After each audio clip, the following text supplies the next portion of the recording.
वर्ग, आयत और वृत्त का परिमाप निकालने का तरीका। परिमाप मतलब उसकी बाहरी नाप, उसकी बाउंड्री जो होती है उसका मेजरमेंट ही परिमाप कहलाता है। अब बात करेंगे हम क्षेत्रफल की। तो परिमाप और क्षेत्रफल क्या होता है, पहले तो आप इसको पहचानिए कि दोनों में डिफरेंस क्या होता है। परिमाप मैंने बोला ये बाहरी जो बाउंड्री होती है, बाउंड्री का मेजरमेंट परिमाप होता है। और क्षेत्रफल की बात करें तो ये जो इसका शेडेड पार्ट है, हमने जो ये शेडेड कर दिया है तीनों में, ये जो हिस्सा है ये क्षेत्रफल होता है। आपसे मैं कहूं कि इस वर्ग का या किसी वर्ग का क्षेत्रफल निकालिए जिसकी भुजा 4 सेंटीमीटर है, क्षेत्रफल निकालिए। और कहेंगे परिमाप भी निकालो, तो परिमाप का फॉर्मूला आपने पढ़ा 4 गुणे भुजा।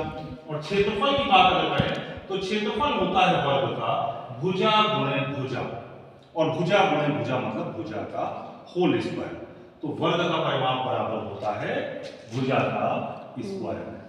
उसकी जो साइड होती है उसका आपस में 2 बार मल्टीप्लाई करते हैं तो वो हो जाएगा वर्ग का परिमाप, फिर वर्ग का क्षेत्रफल। क्लियर? अब आयत के क्षेत्रफल की बात करें तो इसका भी क्षेत्रफल वही होता है लंबाई गुणे चौड़ाई, L इंटू बी। आयत का क्षेत्रफल बराबर लंबाई गुणे चौड़ाई, क्योंकि इसकी लंबाई और चौड़ाई अलग अलग होती है। वर्ग में एक ही होती है, सेम होती है, वर्ग की 4 भुजाएं बराबर होती हैं। तो आयत का क्षेत्रफल बराबर लंबाई गुणे चौड़ाई। अब बात करें वृत्त के क्षेत्रफल की, तो वृत्त का क्षेत्रफल होता है पाई आर स्क्वायर, पाई गुणे त्रिज्या का वर्ग, जो त्रिज्या दी हुई है उसका आपस में 2 बार मल्टीप्लाई और पाई की वैल्यू 22 है।